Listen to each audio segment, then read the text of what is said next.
Hi, and welcome to Genre Chat Podcast for SeriousWriter.com. I'm Caleb Walton, and today we'll be looking at crime thrillers and police procedurals with best-selling author Robert Dugoni. Robert is a critically acclaimed New York Times, Wall Street Journal, and Amazon best-selling author, and the author of the Tracy Crosswhite series, the Charles Jenkins series, and the David Sloan series. His books have sold over 5 million copies in more than 25 countries, and his novels My Sister's Grave and The Eighth Sister have already been optioned for television development. Robert and I discuss the ins and outs of writing crime thrillers and police procedurals. And here's a look at our conversation.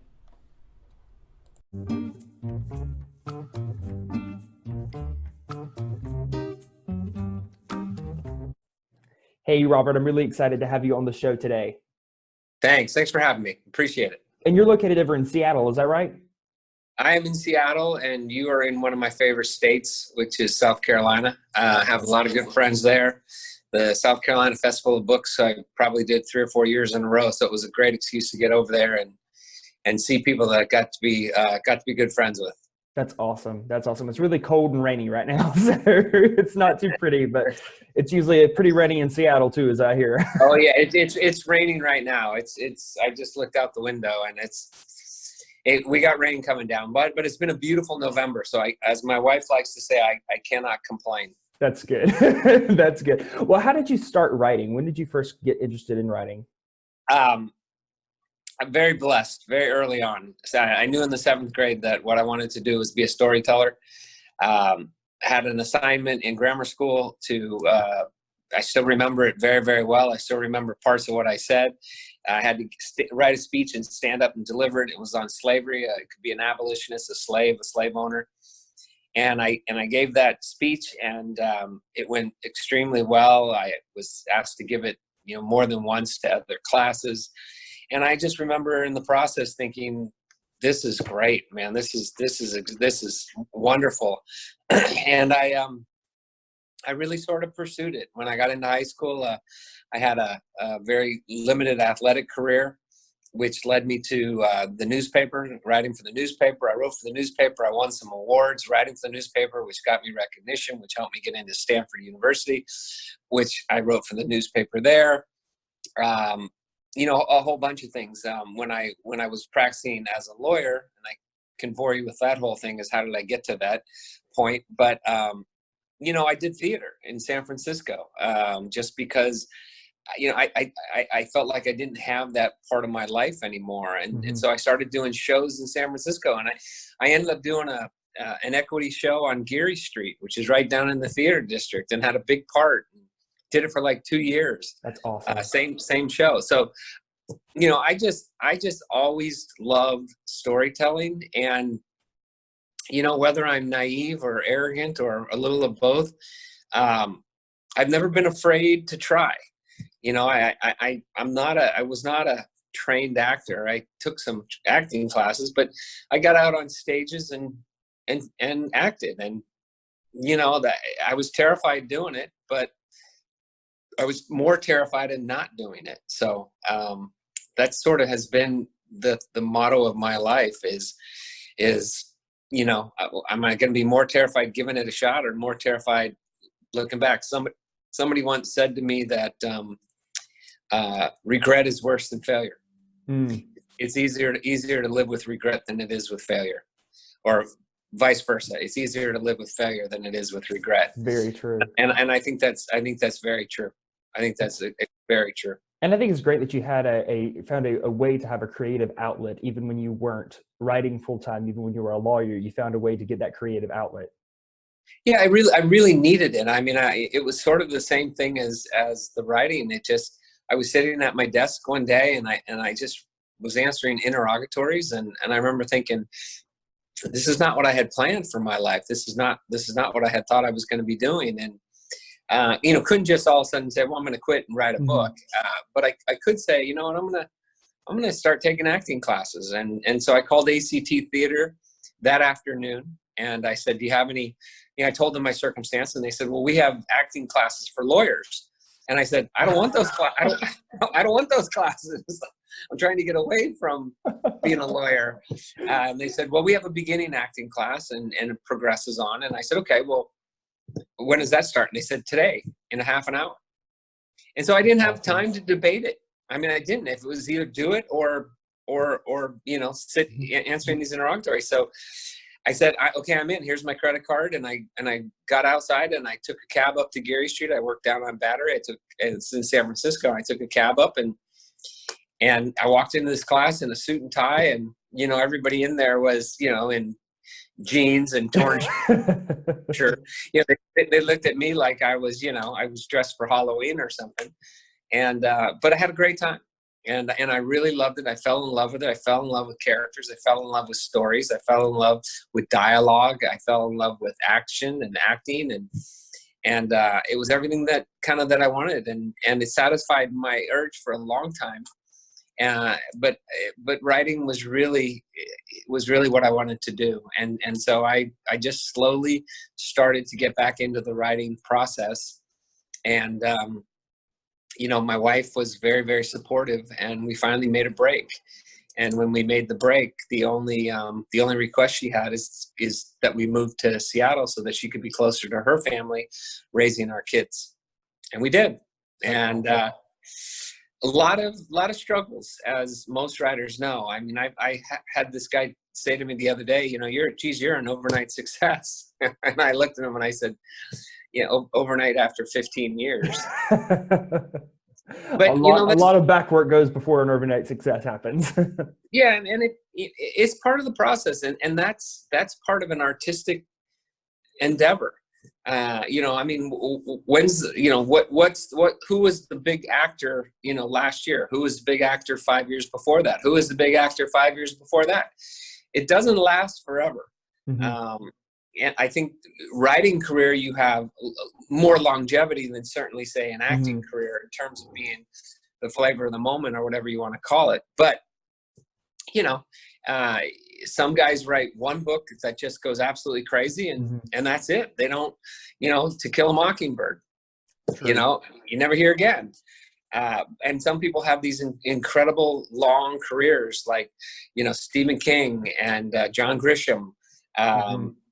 Those are two that readily come to mind. I mean, Tom Clancy, although Clancy's passed away, but people that just, continue to write. There was a quote one time about Gene Hackman, the actor, he does all these movies. He does all these roles and he's in all these movies. And they asked him one time, they said, and he said, I'm a working actor. That's what I am. I'm a working actor. And so I say yes to parts. And I like to think of myself as a working writer. I write every day. I write all the time. I put out 2 books a year because I can put out 2 books a year. I try not to ever skimp on the quality because I realize you're only as good as your last book. Mm-hmm. But I am a working writer. That's what I am. That's amazing. Where do you get your inspiration for your stories from?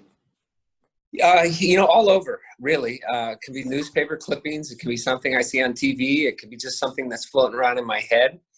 My son the other day said to me, Dad, I got this great idea for a story. I don't know how to develop it, but I got this great idea. It's Halloween, and this father takes his daughter to a corn maze, and she wants to play hide and go seek, and he's very, adamant he doesn't want to do that, but he's in the process of a bad divorce, and so he doesn't want to upset his daughter, and so of course he closes his eyes and counts 10 Mississippis, and the girl's gone. Wow. And I thought, that's really good. I don't know how that's going to develop either, but we're going to find out. And so that's the book I'm writing now, which is the Tracy Crosswhite 8 book. Wow. But, you realize as a writer, and the more you do this, you begin to think, okay, that's a really interesting story, but where's my tension going to come from? Because mm-hmm. if that's a cold case, right, let's say that's a cold case. That's not a present day case. If that's a cold case, where's my present day tension going to come from? And so what I decided was I would have, that would be an old case that Tracy's working on, and then a new case comes. Young girl gets abducted, and so she's pursuing that case as well. And the present day case, that's where I can get a lot of my tension, rather than the cold case. So you just sort of start playing with things and see where it takes you. I heard someone say one time it's very easy to get a good idea. Not necessarily all the time, but it can be easy to get a good idea, but it's what you do with that idea that shows where you really have skill. I think that's probably true. I mean, a lot of writers will tell you the same thing, which is they write the middle of the book is very hard for them. Mm-hmm. I teach a writing class with Stephen James called the Novel Writing Intensive, and we read the first 50 pages of our students' manuscripts. And what I'll say to the students sometimes, so what happens next? And well, that's where I'm struggling, because the opening of the book is the idea. Mm-hmm. Got this idea, I'm gonna write it. But you gotta, a book. The middle of the book is where the idea is really explored and investigated, and where you have setbacks, your characters have setbacks, and all those kind of things, Mm-hmm. and how you're gonna put it all together, to get to an ending, a satisfactory resolution. So I think that's very true. I think ideas are easier than actually a product, Mm-hmm. 400-page product. Yeah, I met Stephen James at the Blue Ridge Mountains Writing Conference a couple of years ago and took his class, and it was incredible. He has got such a fun personality in the classroom, and I remember at the end of each session, when he was handing out the pamphlets, he'd just take it and just throw them in the air, and everybody would be diving for them. And it was that sounds like Stephen. He is an amazing storyteller. I was just asked to teach at that conference in 2021. So I'm looking forward to doing it. That would be great. Yeah, I try to go to that every year or so. That's North Carolina, right? It is. Yeah, it's in Black Mountain, North Carolina. It's a great conference. Yeah. Great Which conference. is one of the few states that I have not yet been in. So I'm looking forward to it. It's beautiful. It's a beautiful area. What's your favorite part of writing police procedurals and crime thrillers? The resolution. Finding the resolution. I do not outline. I am an organic storyteller. Really? And so I never know necessarily where a story is going to go. Mm-hmm. But what I do know is certain things that I've come to realize about myself, which is I don't like to write about kids in peril. I don't like to write the gross things about young women being tortured and all that. Mm-hmm. That's just not my thing. And what I like to write a book that has some redeeming quality to it, some positive, maybe even uplifting, if you will, not necessarily hallelujah uplifting, but some uplifting moment in it that my character realizes, and hopefully the reader also feels, and the reader realizes. I don't like writing the dark books. I don't want to write dark books.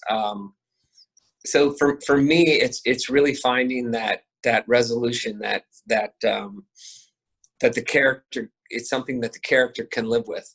And, I think my readers appreciate that. Life can be hard enough. And a lot of times I think most readers, not all, I mean, some readers out there really love the dark books. They love the noir. But I think there's a lot of other readers that want to read something and walk away feeling good. Suzanne Collins did a good job with that in The Hunger Games. There was a lot of very edgy, dark moments, but there was also a lot of depth and a lot of moments where you did feel very fulfilled as a reader, getting part of the positive elements of struggles through. So I think that's very important, very satisfying thing to have in a story. Well, and that was even a hard story to let my kids read. They were young at that time, and to go watch that movie, because that little girl dies in the movie, and I'm watching this and I'm thinking that's horrible for a kid to experience, that death can happen at that young an age. So it's hard. It's very hard, and I think I agree with you. I think she did a nice job of it, but she also couldn't avoid it, because that's what the Hunger Games were. That's right. Hunger Games were kids killing kids. It was true to the story and true to the setting. That's something I found is a good sort of measurement in stuff I read and watch and stuff I write, is if it is gory, if there is dark elements, or if there's anything that some people might not like in us, that might deem as inappropriate. is it there just to be there, or does it serve a purpose in the story? Is it contextually appropriate? And I would say that about swear words. Exactly. I pick up manuscripts where people drop the F-bomb every other sentence. And, whether you feel this way or don't feel this way, whether it offends you or doesn't offend you, is it necessary? Now, I know there are people out there that use the F-bomb in every other sentence, but as a writer, you have to pick your spots. I mean, people will hear it, but I think too often new writers will make the mistake of trying to vilify somebody by, giving them quote unquote a potty mouth. And, to a certain extent, it's a cop out. It's a cheat because it's an easy thing to write. But I always say to myself, even my villains are more clever than that.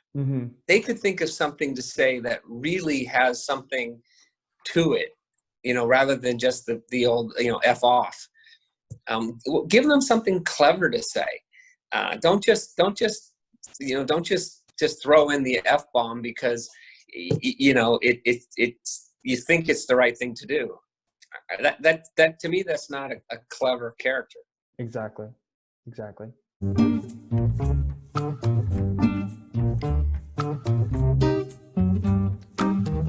I wanted to talk about the writing process for a few minutes. I know you said you are an organic writer, so you don't have but you said you have a working outline just to keep track of everything. How do you structure a story and plot out a novel, especially dealing with a crime?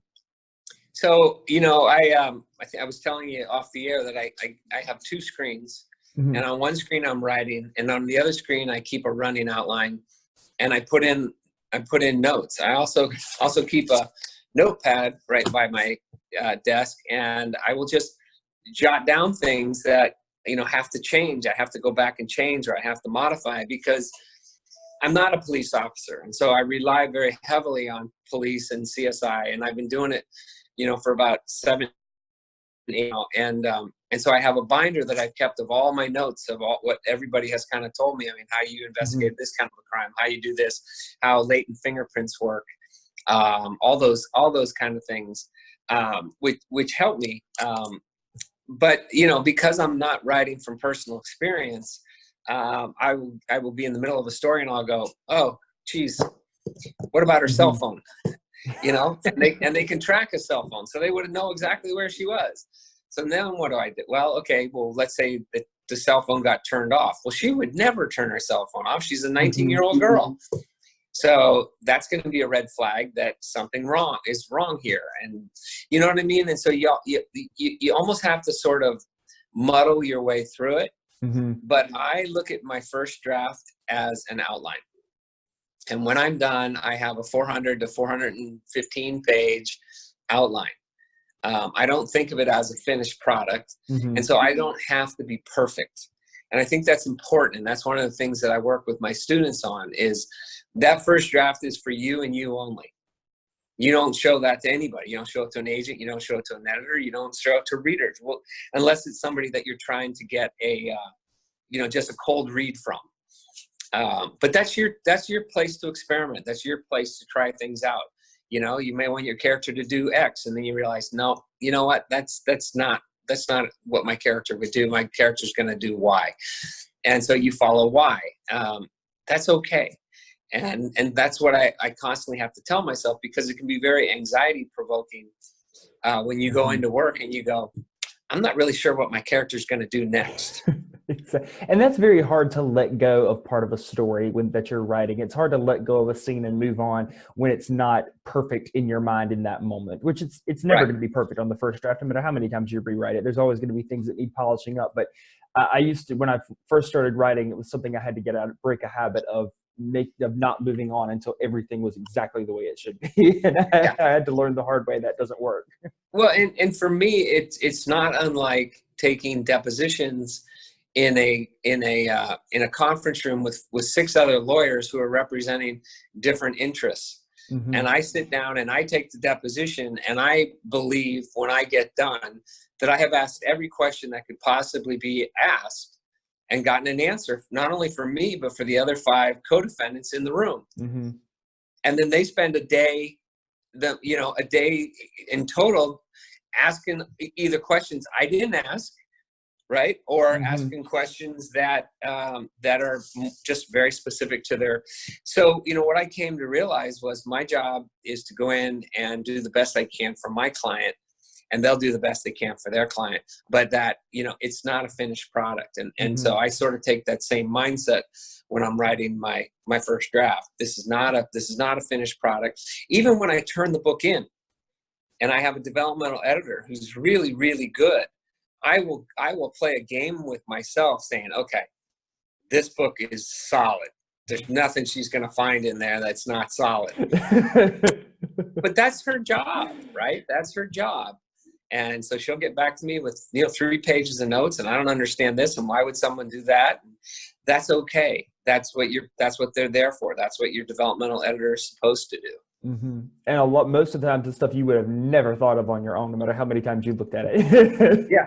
I mean, I have those moments where I look at it after she said something and I go, what?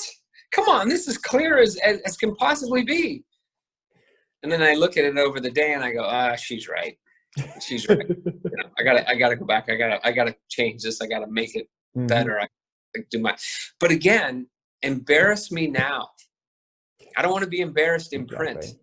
I want to be embarrassed now. And I have been embarrassed in print. I have had people, email me and say, do you realize? And I go, oh, crap. No, I didn't. And nobody caught it. Yep. That's embarrassing. Especially with something as complex as crime investigation and forensics and things like that. I know you were talking about your research, that you do a lot of research and keep notes and stuff. How do you go about doing that? Do you have like connections in law enforcement? I know I've spoken to some writers that have friends or acquaintances in law enforcement or the government that they sort of bounce ideas off of. I have a few people that I go to, and they will connect me to other people, and then I just call them up and say, can I buy you a cup of coffee or a lunch? And almost always they'll do that. I had a couple of homicide detectives that really helped me out a tremendous amount. And unfortunately, one of them passed away about a year ago. Oh, no. Just really tragic. Died of a heart attack. A young guy. And so, I have remained in contact with his spouse, who's also a homicide detective. Wow. But I've also tried to give her some space. And so, what I'm, whether she will want to continue on or not, I don't know. That'll be up to her. But I try to get in touch with the people that I need, whether it's forensics, whether it's CSI, whether it's a pathologist, and whatever I'm writing, I try to sit down with them and say, let me paint you a scenario. And when I had this joke running with my homicide detective, where I would say blah blah blah, and he'd say, nah, you really can't do that. And I would say, is it beyond the realm of fiction? And he'd say, nah, you can get away with it. And here's how you would get away with it. And that we would do exactly. That. Just because I'm not writing. It won't happen doesn't mean it can't happen in a book. Right. Exactly. And I'm not writing historicals. I'm not writing true crime. So can the police track a cell phone when it's turned off? Well, no, probably not. Is it beyond the realm of fiction? There's one article on the internet that says they can, so it's not beyond the realm of fiction. If they could, how would they? If I'm going to fake it, how do I fake it realistically? Right. Yeah. So yeah. So, that's my process. And the other thing is I view writing as a painting. And the first draft is a blank canvas that then I put on, some color. And then, by the time I get to the 9th or 10th time that I've gone through the book, I'm putting on the little tiny final flecks of that, the little black dot that really actually represents an umbrella, like a Matisse painting, when you step back, because, I don't want these little tiny details to get in the way of the creative process. I think the creative process needs to be open and you just go. And, I write as quickly as I can, as much as I can every day. And then when I get to the end, that's when I go back and I start getting the details involved. And then when I go back, I get more involved. So I might write an entire scene and never mention the weather, never mention the setting, never really, it's basically action and dialogue, and it just goes. And then when I go back, I say, okay, well, how's Tracy feeling when she receives this news? You know, and then I start adding in the little things that make the characters come to life, hopefully. That's really, and just sort of writing in layers. Yeah, that's exactly what overwhelmed. I do. I've heard several people say that helps them, and then some people say they can't move on from a scene until it is perfect. So you know, I'm sitting here talking to you, and in the back of my mind, I'm going through the scene I just got through writing, and I'm thinking, how does Tracy feel when she gets that information? Because she now knows something nefarious happened to this young girl. Something happened, because a young 19-year-old girl does not turn her cell phone off. They don't. You know, and they don't turn their cell phone off. The interesting thing is, even things that you would think are a problem, when you come across things like, well, she would never turn her cell phone off. Well, what would make her turn her cell phone off? And then it creates even more intricate plot lines that probably wouldn't have happened if you could have just not even had a cell phone to begin with, because it was set in the 80s. Right. So, yeah. So, I mean, I think you just have to sort of be open to the process, whatever your process is, and let the creativity flow. And you have time then to go back and be a technician. Exactly. What does a typical writing day look like for you? I know we were emailing back and forth last night, and you said you were trying to get 6 or 7 hours worth of writing done. How much writing do you have a word goal a day, or just a length of time? No, I don't have any goals, because for me, I'm worried about that just creating anxiety. And one thing I don't want to do is have anxiety in the creative process. So today I was planning on getting to work here around 6:30. And today I'm going to go late today. I'm going to go late tomorrow. And then Wednesday afternoon, I'll play golf in the afternoon, and I'll work in the morning. Well, it turns out I had a workout session this morning from 7 to 8. So, I didn't get here until about 8:30, and wrote till 10 minutes to 1, and on the phone with you. And when we get off the phone, I'll take a little break for lunch and come back, and I'll probably go till 6. I just go until the characters stop talking to me. When the characters go, look, I'm done for the day, I let them go home. And then I go home, because I don't sit there trying to force them to talk to me if they don't want to talk to me. And exactly. And I really do believe that characters will talk to you. Oh, absolutely. Yeah. Absolutely. And they will stop talking to you. They will do both. What are some things that you found help when you sit down at the beginning of a day and there's just nothing fresh coming to mind? You're just completely stuck. What are some things that you do to get the juices flowing? Well, what I do every time is I read Stephen King's The Green Mile. Really? So I have a copy somewhere here on my shelf, and I pull that book off the shelf and I open it up and I just start reading, because he is such a genius, and he has such an amazing way of making a character come to life and using all of that character's senses, on almost every page. And I read that, and then I just wait for my characters to go, okay, we're ready to talk to you. We're ready to do it. And I think for me, it's that creativity. I know that Stephen likes to watch movies. He'll watch a movie, and he allow, that's sort of the creative thing that can get him going and get his stuff going. So I think that, we're all different, but I think, when you run into that moment, rather than force it, find out what it is that really stimulates you, in terms of, reading, watching a movie, going to a movie, going to a play, whatever it is, going to an art museum, and just, if you're, really into art, being mesmerized by the creativity on the canvas. I mean, whatever that is, that's what I do. I read The Green Mile.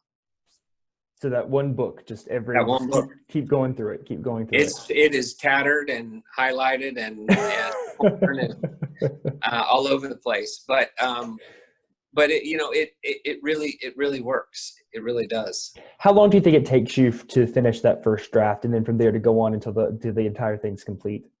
I would say the entire thing's complete in anywhere from 4 to 6 months, but then it's got to go through the developmental edit process, things like that. I've written books very quickly. I've written books in 5 weeks. I've written books in 2-3 months. But that's knowing that I'm going to be going back through things. So, it's probably, I think I'm on about an 8-month, every 8 months I have a book that comes out. So, I gotta bust butt to meet that kind of schedule, to meet that deadline. But I love what I do. I don't consider this work. I really don't. Fun stuff that you also get paid for. It is. But somebody asked me the other day, do you think you'll ever retire? And 6 months ago, I would have said, no, I don't see that day coming. Now, my wife and I, we're playing a lot of golf. And, golf can be as addicting as writing. And so now I can say, you know what, I could see myself partially retiring, like maybe putting out a book a year so that I could do other things. I love to travel with my wife. I love to travel. I love to play golf now. It's a lot of fun. And it's one of those things that you can really kind of measure yourself better. So, but my point is that, I don't want to retire because I don't feel like this doesn't feel like work to me. This is something that, in the middle of the night, I'll wake up with this great idea and I just can't wait to get to my office to sit down and, start banging away on the keyboard. It's an amazing thing. I was riding with my girlfriend somewhere the other day and I stopped. I was like, no, stop talking. And I just got up my phone and my notes on my phone. It's just a bunch of random bizarre thoughts that probably make me look like a psychopath. And I just started typing everything out. I was like, what are you doing? I got an idea. I have to get it down before I forget it. Yeah. No, I do the same thing. And I should use a cell phone, but it's not the first thing that comes to mind. I take a pad, paper, and a pen. Keep one whatever works. It's whatever works. Keep one on my desk. I keep one by my bed, and I'm constantly writing notes.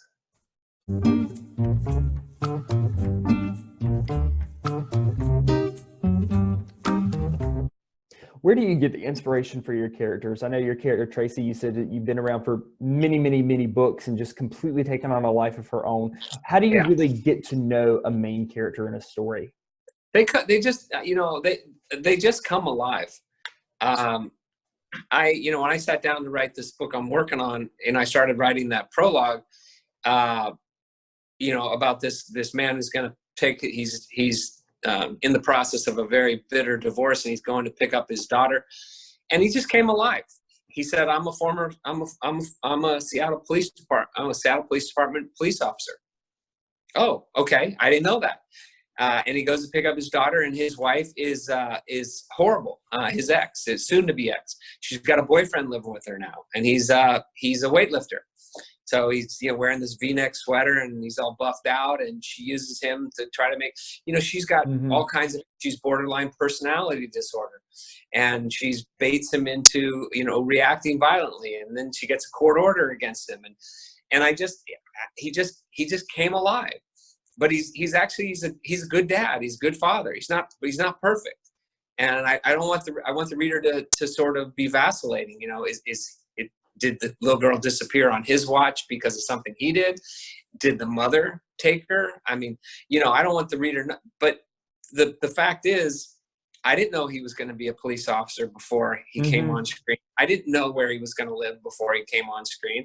I didn't know what kind of relationship he was in before he came on screen. And that's what I mean about being open to the creative process and just allowing it to happen. Because I have found anyway that a lot of times those characters will tell you the answers rather than you trying to fit them into a box. And people who outline, God love them. That's great. That's fantastic. But I know if I spend 3 months writing an outline, the outline's going to be gone in the first 3 days. So I just wasted 3 months. Now I don't waste those 3 months, and I'm able to put out 2 books a year because I'm not every day is a productive day. Exactly. Exactly. And it's the craziest thing. Sometimes it's things happen in characters and plot and stuff that I know I'm not smart enough to figure out. I know I didn't come up with that. Yeah. It just happens sometimes in Yeah. Or in very strange ways. yeah, you have a character that just says something really profound. I mean, really profound. And I will sit back every once in a while and go, wow. Where did that come Or, from? yeah. Or I'll have people that will leave reviews for me or email me, and they'll point out certain things that were said in the story and they're like, this meant so much to me, you know, and I'll go back and I'll read it and I'll go, wow, that's really pretty cool. I don't remember coming up with that. I don't remember writing that. And I mean, I have those moments often, you know, I have those moments often. What's a time that a character surprised you and kind of spun something around you didn't expect? Probably the one that jumps to mind is when I was writing the David Sloan series, and I was in the third book, and David has a stepson, and the mother has passed away, and the father is trying to get the stepson back. Mm-hmm. And so David is in court. He's a lawyer, and he's in court. He's in basically a child custody hearing, and he's going to put the father on the stand. He's going to show the court that the father's a deadbeat. He's a deadbeat. He's a loser, and this is no place for a kid to be raised by this man. And I wrote the book up to the trial scene, and then I got stuck. And so I went back to the beginning, and I wrote, and I got to the trial scene, and I got stuck again. And the long story short is, I realized the reason I was getting stuck is because Bob Dugoni, the writer, wanted David Sloan, the lawyer, to stick it to the father. But David Sloan, the lawyer, wouldn't do that because he's got the kid in the court with him. You know, the kid's in the court. And he's already lost his mother. And now he's going to destroy his father and point out he's not going to do that. He wouldn't do it. So Sloan gets up there with all his notes, and he realizes, and he just puts his notes down, and he looks at the father and he says, "Do you love your son?" And now off they go. Wow. And I for a long time. And that makes for such a chilling scene, a lot more than just somebody getting torn apart on a stand. Yeah. And for the longest time, that was the book that really resonated with the most people. I'd get, oh my God, that last scene, I was in tears. I was crying because he's playing Solomon, right? He's giving up the boy because it's the best thing to do, rather than to cut the boy in half. And it's crazy that you have those moments that you know you didn't figure out. That didn't come from you because it took you so long and you tried to do the opposite thing so much. I've had that happen before, where I'll try to make a character do something, or a certain train of events happen and it just won't work, and then you realize, oh well, of course it won't work. This is happening. I had no idea what was going on behind the scenes. Yeah. No, all the time. It's very strange, and it's one of the best parts of writing is that sense that the characters exist apart from yourself, apart from your own mind. No, without a doubt. What's something that you've learned throughout your writing journey that you didn't know to begin with that sort of helped you? Story structure. Learn story structure. Chris Vogler's book, The Writer's Journey. It's a Bible for me. Mm-hmm. And I think that any new writer, that's the first thing I tell them, is I say, you need to understand story structure, because it's hard to create characters if you don't understand story structure. You need to understand how a character evolves through a story. So you need to know what happens in a story, because character development and story structure go hand in hand. Mm-hmm. And I wish I had known that at the beginning. I wish someone had sat me down and said, "Do you understand story structure?" Because if they had, it would have saved me an awful lot of time. Mm-hmm. So I always tell people, learn story structure. Like they'll say, "I have this great idea." I'll say, "Do you understand how a story is told?" Well, I'll say, learn story structure, and you will see how your idea is going to develop. I'm at a point now, after 20 novels or so, where I understand story structure intuitively. And so I can Mm-hmm. come up with an idea like the one I was telling you about. My son came up with, about the man picking up his son and his daughter and taking her to a corn maze, and the kid disappears. And I know how that story is supposed to unfold. Mm-hmm. Where the climax is supposed to be, and what the climax should relate to, and making the character be the focal point, the protagonist be the focal point of the main act. And so it's, but in the beginning I didn't understand that. And there was a lot of starts and stops, and a lot of frustration, a lot of hair Mm-hmm. pulling, because I didn't understand it, and it would make for some really difficult days. Exactly. That's something that really helped me, was taking a book that was very good, very well structured, and that I saw was a really big success, and just completely dissect it. I took one afternoon and just opened up an Excel sheet and literally just went through and one sentence summaries of every scene, just to figure out a broad view of what's going on. Because it's so easy when you read a book to sort of forget, oh, this happened here and here and here.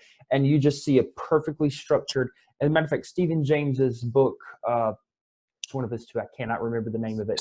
Story trump structure. Yeah, Story Trump Structure has such a good sort of outline. And he's not an outliner, so I never thought of an outliner doing this, but he had perfect outline of how a story is structured, the cycle that a character in a story goes through.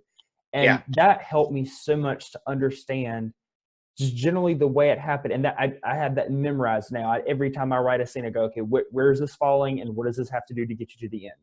Yeah, absolutely. Absolutely. Very good thing.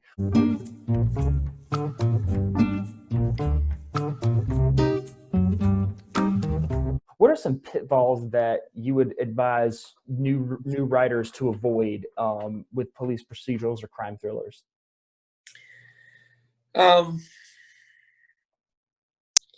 I always tell people, if you're going to write about the deck being in the control room of a submarine, then go be on the control room of a submarine. Mm-hmm. Do your research. Understand what it is you're writing about. Understand what it is that you're trying to do. Even people that write fantasy, they spend an awful lot of time creating the worlds in which their character is going to live, so that they're writing from a position of authority.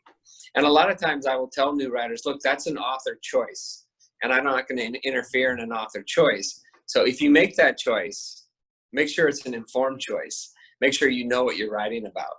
And the other thing is, and it goes hand in hand, is I always tell people, write with confidence. You don't want to be in the middle of a scene going, oh, this could never happen. This could never happen. And this could. No, you want to write with confidence. Write with confidence and be confident in what you're writing. You can always go back and try to, maybe there's one or two things you didn't know. You can always learn those.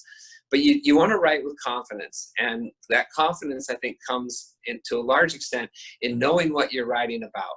And that doesn't mean write what you know.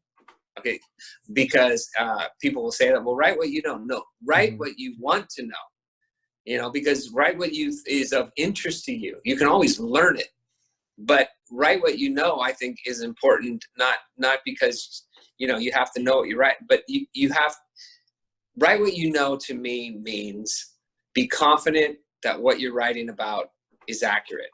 Doesn't have to be what you might have been something you learned, but just write with confidence. Exactly. Know what you write, even what said much better than I said. That's a wonderful concept. Yeah. The research I've heard is a really good, and I've, seen from experiences, is some of the most fun part of it. Yeah. And the other thing I would say is know how your mind works and how your body works. I am much more creative in the morning than I am in the afternoon. Mm-hmm. So the afternoon, a lot of times I spend writing almost shells. Right? Shells of scenes. And then I get in the morning and I go back to where I started the day before, and I fill in the color. I fill in the inner dialogue. I fill in the all that stuff, because I'm much more creative than I was in the afternoon when I was just sort of writing, okay, the shell of what happens next. Exactly. I learned the hard way that if I don't, because I'm not a morning person, but I've learned that if I don't write in the morning, I won't write at night. Not because I'm more inspired, but because more things get in the way. And in the morning, there's less people to distract you, especially when are you an introvert or an extrovert? Um, I'm a little of both. I mean, I think most people that would meet me would say that I'm an extrovert, but I like my quiet time. Mm-hmm. You know, last week, for instance, you know, Friday night came around and some friends invited us, you know, to go see a play. And I had been out every night that week. I did 2 events. I spoke to 2 different groups. And I looked at my wife and I just said, I just want to stay home. And she was like, so do I. And we sat and we started watching the special on Bill Gates, you know, about Bill's mind. I've seen that. It's very good. Yeah, I haven't seen the 3rd one, but I want to see it. And you know, the other one my son said is you got to watch The Devil Next Door. And so, you know, a lot of times we will sit and we will, you know, we'll just get into a series like The Crown or Victoria or, you know, just something to just relax. So, I'm an extrovert, but you know from your own experience. I mean, I came in here at 8:30 this morning and closed the door, and the door hasn't been open since 8:30 this morning. And that takes a lot of skill. I have the affliction of being an extroverted writer, and that takes a lot of discipline to sit down and shut up and type instead of talking to anybody else or doing anything else. Yeah. There are times when I turn the phone off. You know, I turned the email off. You know, my wife will, I couldn't get, where were you? I couldn't get a hold of you all day. Well, you know where I am, you know, and if the phone's off or whatever, you know, I always say that I tend to leave the phone on because I don't ever want there to be an emergency and I wasn't available. But at the same time, you know, I know people that have the phone on all the time, and it's kind of like, well, are you really that important? You know, what did you do, you know, 3 years ago when, you know, there was no cell phone, not 3 years ago, but what did you do before there were cell phones and before there was email? You know, I remember those days. You know, I'd send a nasty letter out to some lawyer and I got like 3-day reprieve before you sent me a letter back. Now it's instantaneous, you know? There's no delay. So, we were just talking about that a little while ago. There's no isolation. It's impossible unless you make it so. Unless you intentionally isolate yourself, there's very little isolation. And I think that you need to find time to be isolated. You need to find time to be away. Absolutely. Well, thank you so much for coming on the show. I've enjoyed talking to you and learning a little bit more about the craft. Thanks for having me. I appreciate it, and I appreciate being on. And I wish you the best with all the stuff that you're working on. Thank you so much. Well, thank you guys for watching Genre Chat, and that is our show.